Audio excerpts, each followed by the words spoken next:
Hello friends, welcome to the success Kendra. Friends, आप सभी को गुड मॉर्निंग। और फ्रेंड्स, सबसे पहले सेशन को एक बार फटाफट लाइक कर दीजिए और सेशन का लिंक किसी भी एक ग्रुप में शेयर कर दीजिए। जैसे आप जानते हैं कि हम लोग बिहार पुलिस कांस्टेबल की जो भर्ती वर्ष 2023 में आई हुई है 21,391 पदों पर, उसके लिए हम लोग डेली एक सुपर प्रैक्टिस सेट को कवर करते हैं। और इस सुपर प्रैक्टिस सेट में हम लोग केवल और केवल महत्वपूर्ण प्रश्नों यानी कि वीवीआई क्वेश्चंस को ही हम कवर करते हैं। और आज हमारा यह सुपर प्रैक्टिस सेट का सेट नंबर 8 है।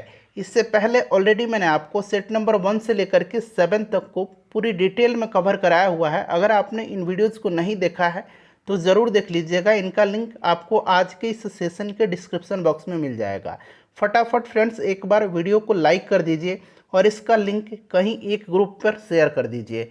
चलिए शुरू करते हैं आज का सेशन। फ्रेंड्स, अगर आप हमारे चैनल पर पहली बार विजिट कर रहे हैं, बिहार पुलिस कांस्टेबल भर्ती 2023 का बेहतरीन तरीके से तैयारी करना चाहते हैं तो हमारे चैनल को सब्सक्राइब कर लीजिए और ये जो बेल आइकन है, घंटी का निशान है, इसको ज़रूर दबा लीजिएगा ताकि जब भी बिहार पुलिस कांस्टेबल भर्ती 2023 से संबंधित कोई भी इम्पोर्टेंट वीडियो अपलोड किया जाए तो उसका नोटिफिकेशन सबसे पहले आपके पास पहुँच जाए। तो चलिए फ्रेंड्स, बिना देरी किए हुए सेशन शुरू करते हैं। फटाफट सेशन को लाइक कर देंगे एक बार और इसका लिंक शेयर कर देंगे किसी भी एक ग्रुप में। देखिए, आज के सेशन का यानी कि Bihar police constable practice set number 8 2023 का पहला प्रश्न पढ़ेंगे। पहला प्रश्न है कि मादा प्रजनन तंत्र के संदर्भ में कौन सा सही विकल्प दिया गया है। आंसर लाइव चैट में कमेंट करिए। फटाफट आप सभी लोग कमेंट करेंगे। और फ्रेंड्स, एक बार प्लीज़ प्लीज़ प्लीज़ सेशन को लाइक कर दीजिए और इसका लिंक जो है कहीं भी एक ग्रुप में फटाफट शेयर कर दीजिए। बताइएगा कि इनमें से मादा प्रजनन तंत्र के संदर्भ में कौन सा जो है विकल्प सही है। सभी विकल्प को ध्यानपूर्वक पढ़िए और आंसर इसका लाइव चैट में कमेंट करके बताइए। देखिए फ्रेंड्स, इसमें से जो सही दिया गया है ये आपका ऑप्शन नंबर बी दिया गया है। प्रोजेस्टेरॉन, अंडवाहिका और गर्भाशय, ये सभी जो है मादा प्रजनन तंत्र के हिस्सा है। क्लियर है। यहाँ पर देखिएगा टेस्टोस्टेरोन जो होता है ना, यह पुरुष प्रजनन तंत्र का हिस्सा है। ठीक है, शुक्राणु भी पुरुष प्रजनन से ही संबंधित होता है। क्लियर है। चलिए, तो ऑप्शन नंबर बी जो होगा इसका राइट आंसर हो जाएगा। ठीक है। चलिए, ये प्रोजेस्टेरॉन जो है यह महिला सेक्स हार्मोन होता है। प्रोजेस्टेरॉन, रिलैक्सिन भी याद रखेंगे। प्रोजेस्टेरॉन, रिलैक्सिन और एस्ट्रोजन। ठीक है, और एस्ट्रोजन अगर आपसे पूछ लिया जाए फ्रेंड्स कि इसमें से रिलैक्सिन जो है ये क्या है, तो ये आपको याद रखना है महिला सेक्स हार्मोन है। एस्ट्रोजन भी महिला सेक्स हार्मोन है और प्रोजेस्टेरॉन भी महिला सेक्स हार्मोन है। टेस्टोस्टेरोन पूछेगा तो पुरुष सेक्स हार्मोन होता है यह। क्लियर है। चलिए, अगला प्रश्न करेंगे। फ्रेंड्स, प्लीज़ सेशन को लाइक कर दीजिए। आप लोग लाइक बिल्कुल ही नहीं करते हैं। देखिए, लाइक करने से क्या होता है, मोटिवेशन मेरा बढ़ता है। चलिए, उसके बाद दूसरा प्रश्न है कि भारत के संविधान का अनुच्छेद 61 संबंधित है। बताइए, राइट आंसर इसका क्या हो जाएगा। अनुच्छेद 61 संबंधित है। बिहार पुलिस की इससे बेहतरीन तैयारी कहीं भी पूरे यूट्यूब पर किसी भी चैनल पर नहीं कराया जाता है। बहुत सारे लोग बिहार पुलिस की तैयारी कराते हैं लेकिन उनको एक्चुअल सिलेबस का पता ही नहीं है कि बिहार पुलिस में प्रश्न कैसे बनता है। वो लोग रैंडमली ऐसे ही कहीं कहीं से प्रश्न किसी किसी बुक से उठा करके करा रहे हैं। हमारे चैनल से जुड़िए और पिछले 4 वर्षों से इस चैनल को अनुभव है बिहार पुलिस कांस्टेबल की तैयारी कराने का। देखिए फ्रेंड्स, अगर आप बिहार पुलिस कांस्टेबल भर्ती 2023 की तैयारी बेहतरीन तरीके से करना चाहते हैं तो आपके लिए यह चक्षु पब्लिकेशन का बुक सबसे बेस्ट रहेगा। यहाँ पर आप देख सकते हैं यह बुक जो है चक्षु पब्लिकेशन का है, बिहार पुलिस सिपाही भर्ती परीक्षा 2023। इस बुक के बारे में थोड़ा सा मैं आपको बता देता हूँ फ्रेंड्स। यहाँ पर आप नीचे आएंगे तो यहाँ पर देखेंगे विषय सूची में इस बुक में total 5 previous year question paper भी दिया गया है। जो सबसे लेटेस्ट बिहार पुलिस कांस्टेबल का एग्ज़ाम हुआ है उसका 5 क्वेश्चन पेपर है यहाँ पर। 21/3/2021 का प्रथम पाली का, 21/3/2021 का द्वितीय पाली का, 8/3/2020 का प्रथम पाली, 8/3/2020 का द्वितीय पाली और 22/10/2017 का question paper Bihar police constable का दिया गया है। साथ ही साथ देखिए, इसमें टोटल जो है यहाँ पर आप देख सकते हैं टोटल यहाँ पर 20 प्रैक्टिस सेट भी दिया गया है।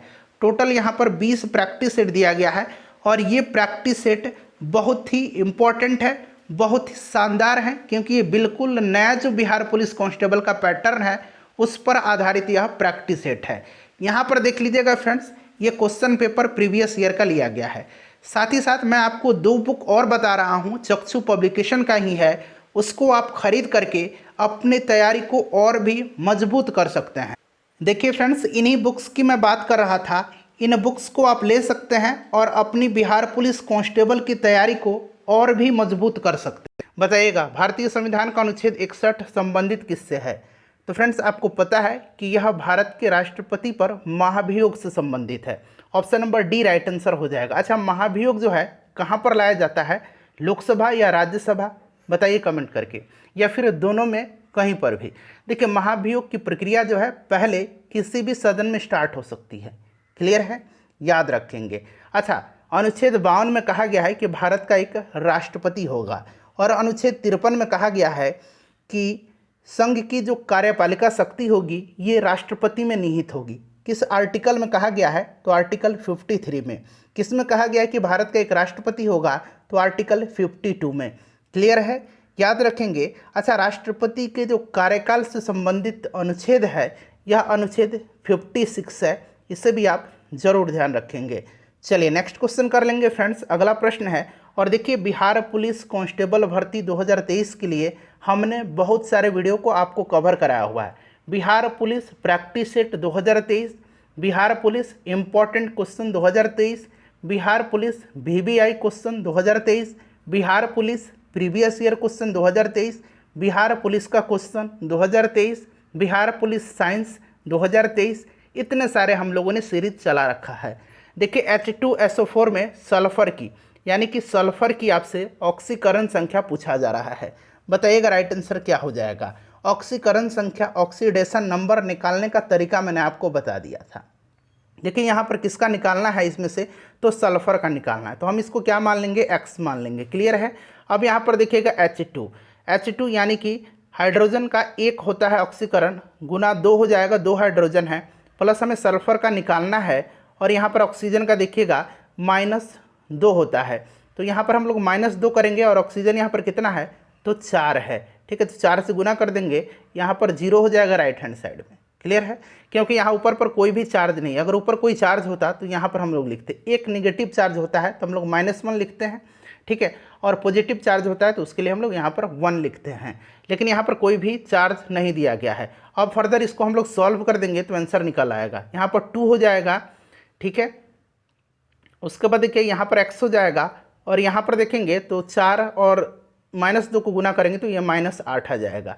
अब यहाँ पर हम सॉल्व कर देंगे फ्रेंड्स, तो कितना आ जाएगा? यहाँ पर देखिए 2 में से -8 इसको सॉल्व करेंगे तो ये -6 हो जाएगा, और 6 इधर जाएगा तो प्लस में हो जाएगा। क्लियर है, तो ऑप्शन नंबर डी, जिन्होंने भी कमेंट करके आंसर दिया है बिल्कुल उनका राइट आंसर है। ऑक्सीडेशन नंबर निकालने से संबंधित विगत कई वर्षों से बिहार पुलिस में प्रश्न पूछा जा रहा है, तरीका आपको ध्यान रखना है। चलिए अगला प्रश्न करेंगे कि निम्न में से कौन सा सही सुमेलित यहाँ पर नहीं है। एक तरफ जो देखिए, एक तरफ जो है फ्रेंड्स तेल शोधन कारखाने दिए गए हैं, और दूसरे तरफ वो किस राज्य में है ये दिया गया है। देखिए, कोयली जो है, कोयली तेल शोधन कारखाना ये गुजरात में है, सही है। नुमालीगढ़ जो है ये असम में है। अच्छा, दिग्बोई भी कहाँ पर है? तो दिग्बोई भी असम में ही है, ध्यान रखेंगे आप। क्लियर है। चलिए, नागपट्टिनम जो है, नागपट्टिनम ये आंध्र प्रदेश में नहीं है, ये कहाँ पर है फ्रेंड्स? नागपट्टिनम रिफाइनरी जो है ये तमिलनाडु में है। कहाँ पर है? तमिलनाडु में है। तो ऑप्शन नंबर सी जो है यह सुमेलित नहीं है। क्लियर है। अच्छा, बरौनी तेल शोधक कारखाना जो है कहाँ पर है?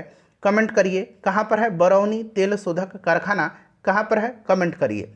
चलिए, अच्छा, बिहार में टोटल जिलों की संख्या कितनी है? बहुत सारे लोगों को तो अभी तक ये भी पता नहीं है। कमेंट करेंगे फ्रेंड्स, आप सभी लोगों को पता है, मुझे पूरी उम्मीद है। कमेंट करके बताइए कि वर्तमान में बिहार में जिलों की संख्या कितनी है। चलिए नेक्स्ट क्वेश्चन कर लेंगे, बिहार में टोटल कितने जिले हैं? तो बताइए, 38 जिले हैं। क्लियर। चलिए नेक्स्ट क्वेश्चन है हमारा कि निम्नलिखित में से कौन सा एक कोशिकीय जीव का उदाहरण है? एक कोशिकीय जीव का उदाहरण जो है इसमें से कौन सा है? बताइए राइट आंसर क्या हो जाएगा। एक कोशिकीय जीव के उदाहरण, यानी कि इनका निर्माण एक कोशिका से हुआ है। ठीक है, बताइए एक कोशिकीय जीव के एग्जाम्पल कौन कौन से हैं? तो देखिए मैं बता रहा हूँ, ध्यान रखेंगे। अमीबा, जीवाणु, पैरामीशियम, शैवाल, यूग्लिना। क्लियर है? यूग्लिना भी पूछा जाता है, यूग्लिना, पैरामीशियम, शैवाल, जीवाणु, अमीबा, ये सभी एक कोशिकीय जीव के उदाहरण हैं। बहुकोशिकीय अगर पूछेगा तो आसान है, मनुष्य, पौधे, पशु, पक्षी, कीड़े, ये बहुकोशिकीय जीव के एग्जाम्पल हैं। यहाँ पर देखिए उपयुक्त सभी इसका राइट आंसर हो जाएगा। उसके बाद देखिएगा कि द पैसिव वॉइस जो है, आपको पैसिव वॉइस इसमें से बनाना है किसका? Don't insult the poor. अब यहाँ पर इसका दो आंसर लोग करेंगे, बताइए इसमें से राइट आंसर क्या हो जाएगा? Don't insult the poor. तो एक तो होता है, एक कौन सा तरीका होता है? एक होता है the poor should not be insulted, ये ऑप्शन के हिसाब से ये सही दिया गया है। एक होता है let not the poor be insulted, ठीक है, इंसल्टेड, एक ये तरीका हो गया बनाने का। तो ये दोनों सही है। अच्छा, मैं यहाँ पर एक्टिव बता रहा हूँ, उसका पैसिव आप बनाइएगा don't laugh at the poor. Don't इसी को देख करके बनाइए, don't laugh at the poor. यहाँ मैं लिखता हूँ don't laugh at the poor. बनाइए, इसका पैसिव बनाइए, बनाइए क्या होगा? तो देखिए क्या हो जाएगा, कमेंट करेंगे सभी लोग कमेंट करेंगे, सबको कमेंट करना है। तो ये हो जाएगा आपका, इसी के हिसाब से बनाइए लेट नॉट, ठीक है, let not the poor be, let not the poor be laughed at, ठीक है, laughed at, laughed at. Clear? यहाँ पर लाफ्ड हो जाएगा, समझ में आ गया? चलिए आगे बढ़ेंगे कि हीरा की संरचना होती है। हीरा जो होता है ये कार्बन का अपरूप होता है, ग्रेफाइट भी कार्बन का अपरूप होता है, आपको पता है ना। हीरा की संरचना किस प्रकार की होती है बताइएगा? हीरा की संरचना किस प्रकार की होती है बताइएगा? तो फ्रेंड्स आपको पता है कि हीरा की संरचना जो होती है यह चतुष्फलकीय होती है। कैसी होती है? चतुष्फलकीय। और अगर ग्रेफाइट का पूछा जाएगा तो ग्रेफाइट की संरचना जो होती है ये षटकोणीय होती है, ठीक है। तो हीरा की संरचना नियमित चतुष्फलकीय और ग्रेफाइट की संरचना षटकोणीय होती है, ठीक है। चलिए नेक्स्ट क्वेश्चन कर लेंगे कि मरुस्थल में उगने वाले पौधे कहलाते हैं। अब यहाँ से देखिए मैं 3-4 प्रश्न आपका कवर करवाऊंगा, ध्यान से सुनिएगा, ठीक है। देखिए मरुस्थल में जो उगने वाले पौधे हैं क्या कहलाते हैं, इसका आंसर पहले कमेंट करके बताइए, फिर हम लोग आगे बढ़ते हैं। मरुस्थल में उगने वाले पौधे जो हैं ये क्या कहलाते हैं फ्रेंड्स? ये जो कहलाते हैं ये क्या कहलाते हैं? तो जीरोफाइट्स कहलाते हैं। हिंदी में इसको मरुद्भिद कहा जाता है। मरुद्भिद ऐसे लिखा मिलेगा आपको, मरुद्भिद इसको कहा जाता है, ठीक है, जीरोफाइट्स। अच्छा हाइड्रोफाइट्स आपको पता है, ये तो आपको पता ही है, ठीक है। पानी में उगने वाले हैलोफाइट्स कौन सा है? तो ये नमकीन मिट्टी में उगने वाले पौधे हैं। और हाइड्रोपोनिक्स क्या है? तो हाइड्रोपोनिक्स ऐसा तरीका है जिसमें बिना मिट्टी के सिर्फ पानी में पौधे उगाए जाते हैं, पानी के जरिए, ठीक है। चलिए नेक्स्ट क्वेश्चन करेंगे कि identify the correct tense of the given sentence.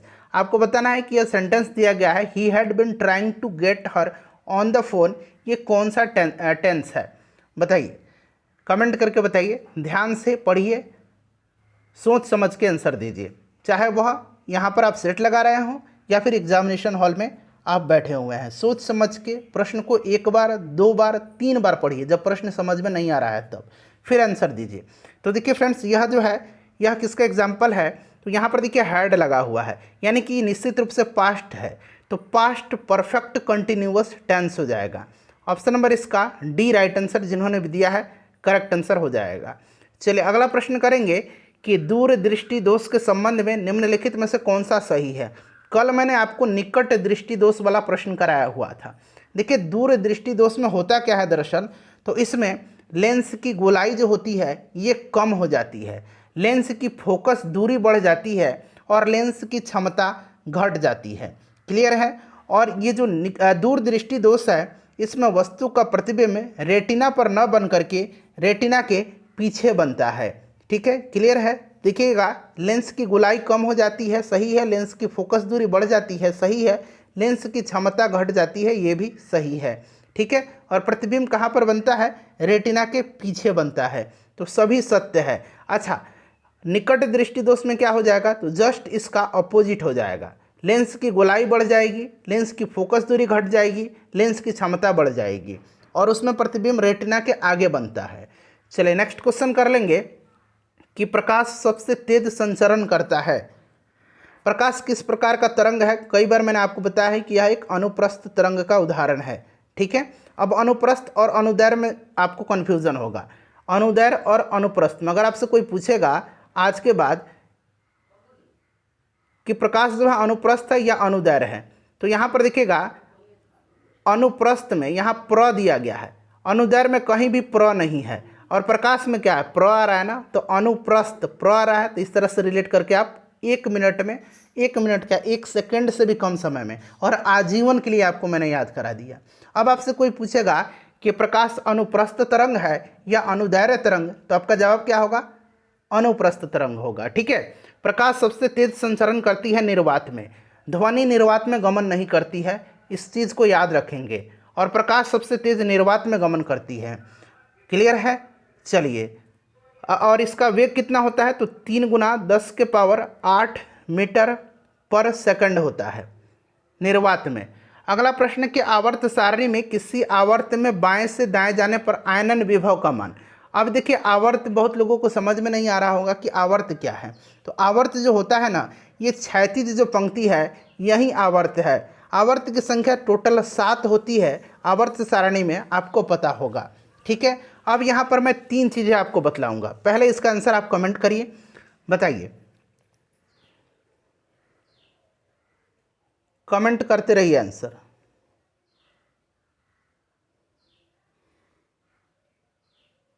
Answer comment करिए इसका।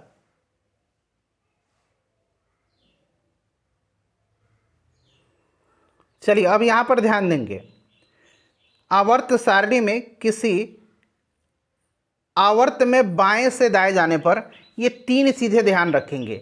बाएं जाने पर, बाएं से दाएं जाने पर, किसमें? आवर्त सारणी के आवर्त में। आवर्त की संख्या टोटल 7 है।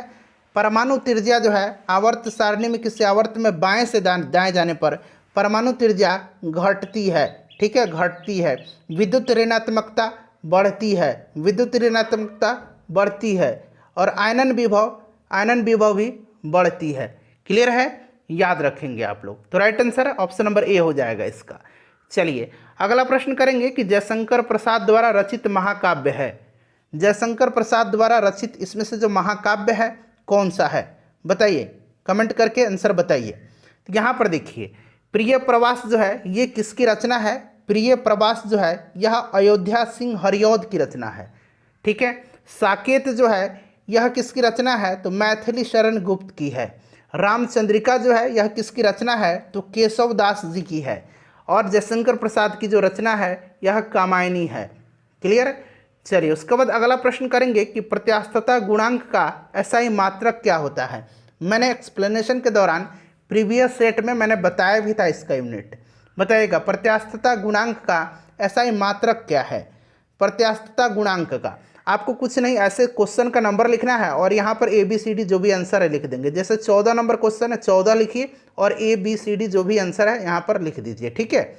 चलिए प्रत्यास्थता गुणांक का एसआई मात्रक जो होता है यह क्या होता है? न्यूटन प्रति मीटर स्क्वायर, यानी कि न्यूटन प्रति वर्ग मीटर। क्लियर है? और इसको हम लोग क्या कहते हैं? पास्कल कहते हैं। तो ऑप्शन नंबर यहाँ पर देखेंगे ए राइट आंसर हो जाएगा। उसके बाद देखिए प्रेजेंट डायरी जो है यह किसकी पुस्तक है? प्रेजेंट डायरी पुस्तक किसने लिखी है? बताइए राइट आंसर क्या हो जाएगा। प्रेजेंट डायरी किसने लिखा है? देखिए एक प्रेजेंट डायरी है और एक है जेल डायरी। एक प्रेजेंट डायरी है और एक जेल डायरी है। बताइए प्रेजेंट डायरी लिखा है किसने? तो जयप्रकाश नारायण जी ने। अच्छा जेल डायरी किसने लिखा है? तो जेल डायरी लिखा है भगत सिंह ने। दोनों को याद रखेंगे। ठीक है फ्रेंड्स। चलिए नेक्स्ट क्वेश्चन कर लेंगे अब हम लोग। अगला प्रश्न है 16 नंबर। एक हीटर का तंतु बना होता है। सिंपल सा क्वेश्चन है लेकिन महत्वपूर्ण है, बार बार पूछा जाता है। बताइए एक हीटर का तंतु बना होता है। एक हीटर का तंतु बना होता है। देखिए सबको साथ लेकर के चलना है। बहुत सारे लोगों की तैयारी बहुत अच्छी है, लेकिन कुछ लोगों ने अभी स्टार्ट किया हुआ है, तो ऐसा नहीं है कि पीछे वाले लोगों को छोड़कर हम आगे निकल जाएं, ये कहीं से भी उचित नहीं है। सबको एक साथ लेकर के चलना है और हमारा मकसद ही है कि आप सभी लोग, जो लोग भी हमारे चैनल के माध्यम से जुड़े हुए हैं, उनका इस बार सिलेक्शन हो। चलिए, एक हीटर का तंतु जो है ये नाइक्रोम का बना होता है। विद्युत बल्ब का फिलामेंट जो है ये टंगस्टन का बना होता है, इसे भी आप ध्यान रखेंगे। चलिए अगला प्रश्न कर लेंगे। क्वेश्चन नंबर 17 है कि शुद्ध राष्ट्रीय उत्पाद, जिसको कि एनएनपी कहते हैं, क्या होता है बताइए। तो देखिए ध्यान देंगे यहाँ पर फ्रेंड्स, सकल राष्ट्रीय उत्पाद में से, सकल राष्ट्रीय उत्पाद जिसको कि हम लोग कहते हैं जीएनपी यानी कि ग्रॉस नेशनल प्रोडक्ट, ठीक है। सकल उत्पाद में से मूल्य ह्रास को घटाने पर शुद्ध राष्ट्रीय उत्पाद प्राप्त होता है। तो यहाँ पर देखेंगे option number A correct answer इसका हो जाएगा, ठीक है। एनएनपी इक्वल टू क्या होगा, तो जीएनपी माइनस मूल्य ह्रास। अगला प्रश्न है कि यह सिद्धांत किसका है। यदि किसी देश में घटिया और बढ़िया दो प्रकार की मुद्राएं एक साथ चलन में हो तो घटिया मुद्राएं बढ़िया मुद्राओं को चलन से बाहर कर देती है। बताइए, घटिया मुद्रा बढ़िया मुद्रा को चलन से बाहर कर देता है, यह कथन जो है किसका है, यह कथन किसका है बताइए राइट आंसर। तो यह कथन जो है यह थॉमस ग्रेशम का कथन है, ठीक है। थॉमस ग्रेशम यानी कि ग्रेशम का नियम है यह, option number B right answer हो जाएगा। अगला प्रश्न कि भारत की अधिकांश वर्षा किस मौसम के कारण होती है।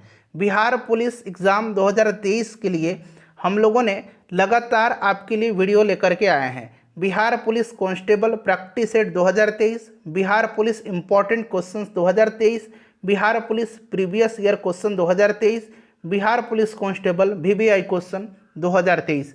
सभी वीडियोस का लिंक डिस्क्रिप्शन बॉक्स में मिलेगा। एक ही लिंक दिखेगा आपको और उसी लिंक पर क्लिक करेंगे आप तो सभी वीडियोज़ आपको मिल जाएगा। भारत के अधिकांश वर्षा जो है यह किस मौसम के कारण होती है, किस मॉनसून के कारण होती है, ठीक है। यहाँ पर मॉनसून बना लेंगे तो ज़्यादा उचित होगा। किस मॉनसून के कारण होती है बना लीजिए। तो यह मॉनसून जो है यह दक्षिण पश्चिम मॉनसून है। दक्षिण पश्चिम मॉनसून के कारण जो है भारत में अधिकांश वर्षा होती है। और उत्तर पूर्वी मानसून के कारण जो यहाँ पर आप देख सकते हैं तमिलनाडु में सबसे अधिक वर्षा होती है। तो इन सबको ध्यान रखेंगे आप। चलिए अगला प्रश्न है कि भारतमाला परियोजना का संबंध किससे है। भारतमाला परियोजना का संबंध किससे है बताइए राइट आंसर। भारतमाला और स्वर्णिम चतुर्भुज मैंने प्रीवियस वीडियो में करा दिया था। स्वर्णिम चतुर्भुज राजमार्ग से संबंधित है और भारतमाला भी यह राजमार्ग से ही संबंधित है। Option number D right answer इसका हो जाएगा। राष्ट्रीय राजमार्ग विकास परियोजना है यह भारतमाला परियोजना। नेक्स्ट क्वेश्चन है कि अमाप्पा खान जो है यह किसके लिए प्रसिद्ध है। बहुत ही अच्छा क्वेश्चन है, बताइए अमाप्पा खान किसके लिए प्रसिद्ध है। अमाप्पा खान किसके लिए फेमस है, फटाफट सभी लोग आंसर कमेंट करेंगे। देखिए अमाप्पा खान जो है यह कहाँ पर है, तो यह ब्राज़ील में है और यह मैग्नीज के लिए फेमस है। कहाँ पर है, ब्राज़ील में है। और किसके लिए प्रसिद्ध है, तो ये मैग्नीज के लिए प्रसिद्ध है। नेक्स्ट क्वेश्चन हमारा कि मैनचेस्टर किसके लिए प्रसिद्ध है। मैनचेस्टर किसके लिए प्रसिद्ध है बताइए। अच्छा आंसर पहले कमेंट कर दीजिए फिर हम बात करते हैं। मैनचेस्टर किसके लिए प्रसिद्ध है। मैनचेस्टर जो है यह सूती वस्त्र उद्योग के लिए फेमस है। सूती वस्त्र उद्योग के लिए यह फेमस है। अच्छा ध्यान दीजिए, दक्षिण भारत का मैनचेस्टर किसको कहा जाता है। दक्षिण भारत का मैनचेस्टर किसको कहा जाता है, तो ये कहा जाता है कोयम्बटूर को। उत्तर भारत का मैनचेस्टर किसको कहा जाता है, उत्तर भारत का मैनचेस्टर कहा जाता है कानपुर को। ठीक है, याद रखेंगे आप। चलिए अगला प्रश्न करेंगे कि स्पिनिंग जेनी का आविष्कार किसने किया था। स्पिनिंग जेनी जो है यह सूत कटाई करने की एक मशीन है। ठीक है, स्पिनिंग जेनी का आविष्कार किसने किया था, ये बिहार पुलिस में प्रीवियस ईयर में पूछा जा चुका है। ठीक है, बताइएगा स्पिनिंग जेनी का आविष्कार किसने किया था। स्पिनिंग जेनी का आविष्कार जो है यह जेम्स हरग्रीव्स ने किया था। ठीक है, अच्छा एक स्पिनिंग म्यूल है, यहाँ मैं लिखता हूँ स्पिनिंग म्यूल, इसका आविष्कार किसने किया है। स्पिनिंग म्यूल का आविष्कार किसने किया है। स्पिनिंग म्यूल का आविष्कार जो है यह क्रॉम्पटन ने किया है। क्रॉम्पटन ने स्पिनिंग म्यूल का आविष्कार किया है। ठीक है, याद रखेंगे आप। चलिए अगला प्रश्न करेंगे कि सांस्कृतिक राष्ट्रीयता का जनक किसको कहा जाता है। सांस्कृतिक राष्ट्रीयता का जनक जो है यह किसको कहा जाता है? बताइए राइट आंसर क्या होगा? सांस्कृतिक राष्ट्रीयता का जनक किसको कहा जाता है? बताइए। देखिए सांस्कृतिक राष्ट्रीयता का जनक जॉन गॉटफ्राइड हर्डर को कहा जाता है। जॉन गॉटफ्राइड हर्डर को, हर्डर आप याद रखेंगे, ठीक है। सांस्कृतिक राष्ट्रीयता का जनक हर्डर को कहा जाता है। नेक्स्ट क्वेश्चन है हमारा कि राष्ट्रीय पर्यावरण अभियांत्रिकी अनुसंधान संस्थान कहाँ पर स्थित है? राष्ट्रीय पर्यावरण अभियांत्रिकी अनुसंधान संस्थान ये कहाँ पर स्थित है? बताइए। तो देखिए राष्ट्रीय पर्यावरण अभियांत्रिकी अनुसंधान संस्थान जो है यह कहाँ पर स्थित है फ्रेंड्स? तो यह कहाँ पर स्थित है? नागपुर में स्थित है। Option number C right answer हो जाएगा, नागपुर में स्थित है, ठीक है। चलिए नेक्स्ट क्वेश्चन हमारा कि विश्व महासागर दिवस कब मनाया जाता है? कल वाली वीडियो में ही मैंने आपको बताया था, ठीक है। बताइए। विश्व महासागर दिवस 8 जून के दिन मनाया जाता है। 14 नवंबर के मधुमेह दिवस मैंने बताया हुआ था कल ही आपको, कल वाला वीडियोस जरूर देखिएगा। देखिए कोई भी सीरीज छोड़िए मत, कंटिन्यू एक सेट में आपके लिए डेली लेकर के आता हूँ। पूरे दिन भर में आपको एक टाइम निकाल लेना है एक सेट देखने के लिए। ऐसा नहीं कि आप लाइव में ही आकर के देखें, आप कभी भी देख सकते हैं, ठीक है। चलिए उसके बाद नेक्स्ट क्वेश्चन करेंगे कि नर्तकी की एक कांस्य मूर्ति सिंधु सभ्यता के किस स्थल से मिली है? नर्तकी की कांस्य मूर्ति जो है यह सिंधु सभ्यता के किस स्थल से मिली है? बताइएगा राइट आंसर इसका क्या हो जाएगा। तो देखिए नर्तकी की कांस्य मूर्ति जो है यह मिली कहाँ से है? तो मोहनजोदाड़ो से मिली है। मोहनजोदाड़ो में विशाल अन्नागार और विशाल स्नानागार भी मिला है, इसे भी ध्यान रखेंगे आप, ठीक है। चलिए नेक्स्ट क्वेश्चन है हमारा कि जयप्रकाश नारायण अंतर्राष्ट्रीय हवाई अड्डा कहाँ पर अवस्थित है? जयप्रकाश नारायण अंतर्राष्ट्रीय हवाई अड्डा जो है यह कहाँ पर स्थित है? फटाफट आंसर कमेंट करेंगे आप सभी लोग, बहुत ही आसान प्रश्न है यह। बताइए राइट आंसर, जयप्रकाश नारायण अंतर्राष्ट्रीय हवाई अड्डा कहाँ पर अवस्थित है? फ्रेंड्स प्लीज़ सेशन को लाइक कर दीजिए, बिल्कुल कंजूसी मत करिए, कोई भी पैसा नहीं लगता है सेशन को लाइक करने में, लाइक कर दीजिएगा। और आपका उत्तरदायित्व है, आपका कर्तव्य है कि इस सेशन का लिंक आप शेयर करें। सो प्लीज़ शेयर भी जरूर कर दीजिएगा जब सेशन समाप्त होगा। बताइए जयप्रकाश नारायण अंतर्राष्ट्रीय हवाई अड्डा जो है ये पटना में है। नेक्स्ट क्वेश्चन है हमारा कि लाला लाजपत राय ने अपना राजनीतिक गुरु किसको माना था? लाला लाजपत राय ने अपना राजनीतिक गुरु किसको माना था? बताइएगा। बताइए राइट आंसर क्या हो जाएगा? लाला लाजपत राय ने अपना राजनीतिक गुरु किसको माना था? तो फ्रेंड्स इन्होंने माना था मैजनी को। मैजनी कौन था भाई? तो ये इटली का तानाशाह था, ठीक है। मैजनी राइट आंसर हो जाएगा। लाला लाजपत राय के राजनीतिक गुरु मैजनी था। नेक्स्ट क्वेश्चन हो जाएगा हमारा कि टडोबा नेशनल पार्क किस राज्य में है? टडोबा नेशनल पार्क जो है यह किस राज्य में है? बताइए राइट आंसर क्या होगा? टडोबा नेशनल पार्क किस राज्य में स्थित है? टडोबा नेशनल पार्क जो है यह किस राज्य में है? देखिए टडोबा जो है यह महाराष्ट्र में है। कहाँ पर है? महाराष्ट्र में है टडोबा नेशनल पार्क, ध्यान रखेंगे, ठीक है। चलिए नेक्स्ट क्वेश्चन हमारा कि आलू का ब्लैक हार्ट रोग किस तत्व की कमी के कारण होता है? किस तत्व की कमी के कारण होता है आलू में ब्लैक हार्ट रोग? अच्छा अगर आपसे पूछा जाए कि ब्लैक हार्ट रोग किससे संबंधित है तो ध्यान रखेंगे आलू से, ठीक है। और यह आलू में किसकी कमी के कारण होता है ब्लैक हार्ट रोग? तो यह ऑक्सीजन की कमी के कारण होता है, ऑक्सीजन की कमी के कारण होता है। Option number C right answer हो जाएगा। नेक्स्ट क्वेश्चन है कि आंखों देखा गद्दर किसकी रचना है? आंखों देखा गद्दर किसकी रचना है? यह बिहार पुलिस में प्रीवियस ईयर में पूछा गया है। आंखों देखा गद्दर किसकी रचना है? तो फ्रेंड्स यह विष्णु भट्ट गोडसे वरसाइकर की रचना है। विष्णु भट्ट गोडसे वरसाइकर की रचना है। देखिए सेशन समाप्त होगा तो स्कोर आप लोग कमेंट करेंगे, और स्कोर आप कहाँ कमेंट करेंगे? तो आप लाइव चैट में नहीं, कमेंट बॉक्स में जाकर के कमेंट करेंगे, ठीक है। चलिए उसके बाद देखिएगा कि निम्नलिखित में से कौन सा कवक द्वारा उत्पन्न रोग नहीं है? देखिए नहीं पूछा गया है, कवक द्वारा यानी कि फंगस के द्वारा उत्पन्न रोग नहीं है। बताइए राइट आंसर क्या होगा इसका? राइट आंसर कमेंट करिए। देखिए कवक के द्वारा कौन कौन सा रोग होता है? तो आपको पता है कि दमा, दाद, खाज, खुजली, गंजापन, ठीक है, ये कवक के द्वारा होता है। यहाँ पर देखिएगा हर्पीज जो होता है यह कवक के द्वारा नहीं, यह वायरस के द्वारा यानी कि यह विषाणु के द्वारा होने वाला रोग है। नेक्स्ट क्वेश्चन है हमारा कि एशिया तथा उत्तरी अमेरिका किसके द्वारा पृथक होते हैं? एशिया और उत्तरी अमेरिका जो है किस जलडमरू के द्वारा, जलडमरू मध्य के द्वारा पृथक होते हैं? बताइए राइट आंसर इसका क्या हो जाएगा? एशिया और उत्तरी अमेरिका किसके द्वारा पृथक होते हैं? किस जलडमरू मध्य के द्वारा पृथक होते हैं? राइट आंसर कमेंट करके बताइए कौन सा होगा। बताइए राइट आंसर इसका क्या हो जाएगा। देखिए एशिया और उत्तरी अमेरिका जो है यह बेरिंग जल डमरू मध्य के द्वारा जो है अलग होते हैं। चलिए नेक्स्ट क्वेश्चन करेंगे कि क्लोरोफिल खाली स्थान दिया गया है कि उपस्थिति में बनता है। क्लोरोफिल किसकी उपस्थिति में बनता है। देखिए क्लोरोफिल जो है यह किसकी उपस्थिति में बनता है, तो फ्रेंड्स यह जो बनता है यह मैग्नीशियम की उपस्थिति में। मैग्नीशियम राइट आंसर हो जाएगा। अगला प्रश्न है कि भारतीय संविधान का अनुच्छेद 360 का संबंध किससे है। अनुच्छेद 360 का संबंध किससे है बताइएगा।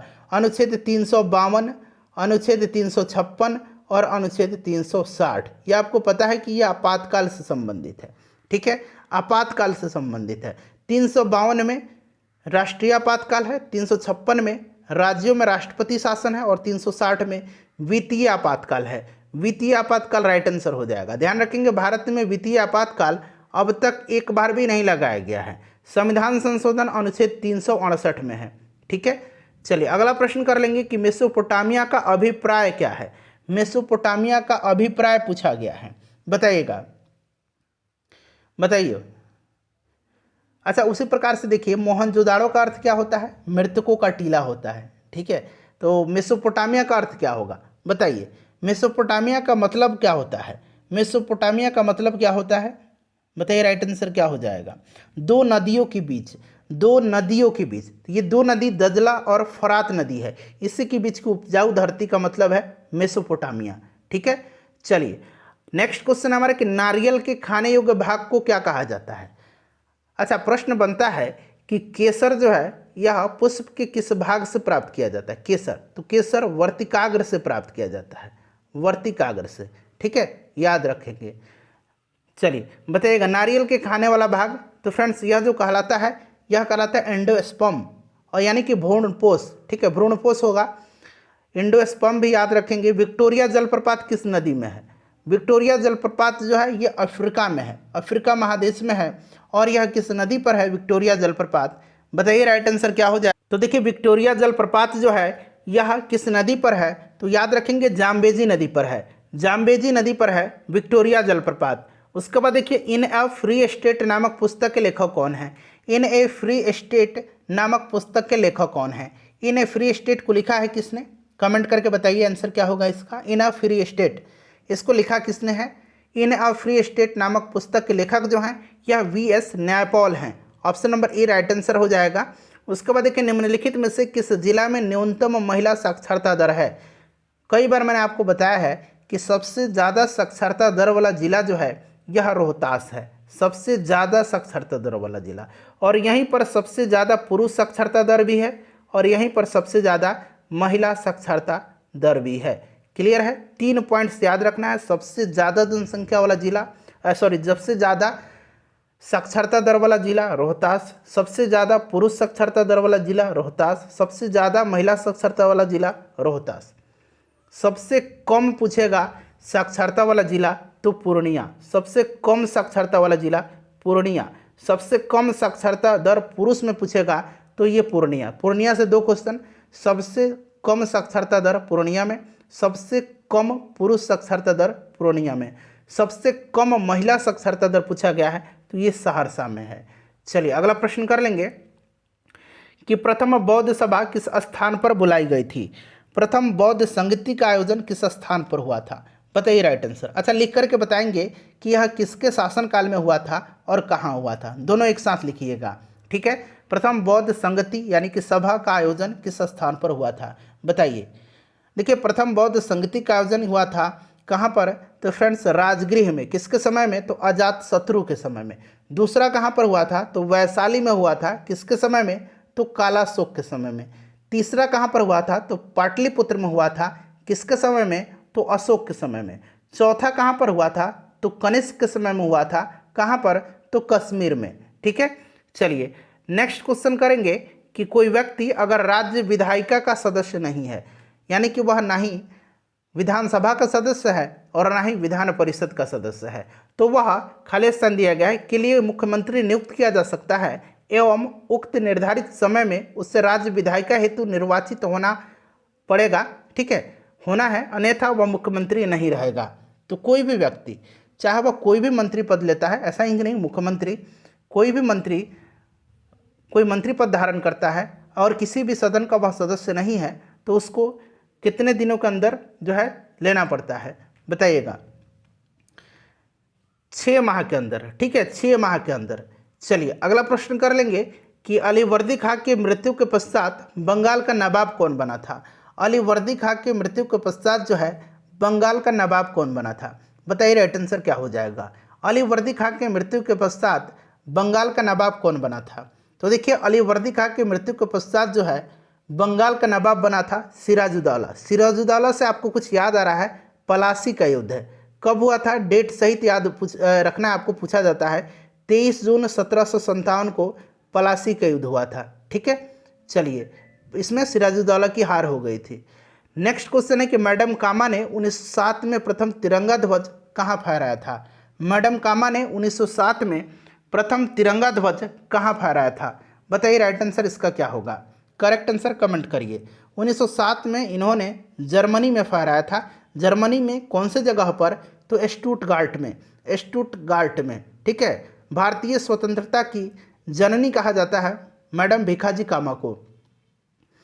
उसके बाद देखिए अराकान योमा पर्वत का विस्तार कहाँ पर है, किस देश में है। अराकान योमा पर्वत का विस्तार जो है किस देश में है, बताइए। अराकान योमा म्यांमार में है, option number A right answer हो जाएगा इसका। 47 नंबर देखिए किस विटामिन को हार्मोन भी कहा जाता है, किस विटामिन को हार्मोन भी कहा जाता है, बताइए राइट आंसर क्या होगा। किस विटामिन को हार्मोन भी कहा जाता है, तो देखिए विटामिन डी को हार्मोन भी कहा जाता है। कैल्सीफेरॉल होता है इसका रासायनिक नाम। अगला प्रश्न है कि भारतीय संविधान के अनुसार मानव दुर्व्यापार और बलात् श्रम निषेध है, यह कौन से अनुच्छेद में वर्णित है।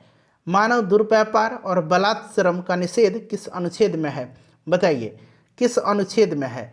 किस अनुच्छेद में मानव दुर्व्यापार और बलात् श्रम निषेधित किया गया है, तो फ्रेंड्स ये आर्टिकल 23 है। आर्टिकल 24 में क्या है, तो देखिए 14 वर्ष से कम बच्चों को किसी भी जोखिम भरे कामों पर नहीं लगाया जा सकता है, ठीक है। किसी भी कल कारखाने, होटल या कहीं पर भी नहीं लगाया जा सकता है। नेक्स्ट क्वेश्चन है हमारा कि निम्नलिखित में से कौन सी मिट्टी चाय की खेती के लिए उपयुक्त होती है। चाय की खेती के लिए और कपास की खेती के लिए बार बार पूछा जाता है। कपास की खेती के लिए तो आपको पता है कि रेगुर मिट्टी, जिसको कि हम लोग काली मिट्टी के नाम से जानते हैं, ठीक है, ये कपास के लिए उपयुक्त होती है। चाय की खेती के लिए लेटराइट मिट्टी उपयुक्त होती है, ठीक है। चलिए उसके बाद नेक्स्ट क्वेश्चन हमारा कि भारत में वर्तमान थल सेना प्रमुख का नाम क्या है। थल सेना प्रमुख का नाम क्या है, तो अभी थल सेना प्रमुख जो हैं ये हैं जनरल मनोज पांडे, ठीक है। अच्छा इस समय वर्तमान में चीफ ऑफ डिफेंस स्टाफ कौन है भारत के, अनिल चौहान है चीफ ऑफ डिफेंस स्टाफ, ठीक है। चलिए नेक्स्ट क्वेश्चन करेंगे कि लोकसभा का अध्यक्ष अपना त्यागपत्र किसको सौंपता है। फ्रेंड्स जैसे आप लोग जानते हैं कि हम लोग इस सुपर सेट में 50 क्वेश्चन को कवर करते हैं।